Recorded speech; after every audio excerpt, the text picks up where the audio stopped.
कणकवलीचे नगराध्यक्ष संदेश पारकर यांनी आज सिंधुदुर्ग जिल्ह्याच्या दौऱ्यावर असलेले माजी केंद्रीय मंत्री खासदार नारायण राणे यांची कणकवलीतील ओम गणेश या निवासस्थानी भेट घेतली। यावेळी खासदार नारायण राणे यांनी संदेश पारकर यांना शुभेच्छा दिल्या।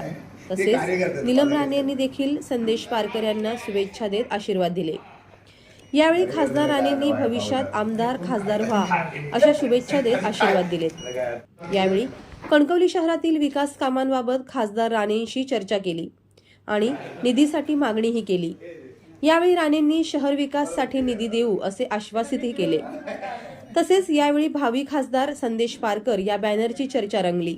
संदेश पारकर हे यापूर्वी शिवसेना ठाकरे गटाचे जिल्हा प्रमुख होते, मात्र तुर्तास त्यांच्याकडे पक्षीय कोणतेही पद नसताना नगराध्यक्ष झाल्यानंतर पारकर यांचीही खासदार नारायण राणे यांच्याशी झालेली दुसरी भेट असल्याने सिंधुदुर्ग जिल्ह्यातील राजकीय घडामोडी येत्या काळात वेग घेण्याची देखील चर्चा सुरू झाली आहे।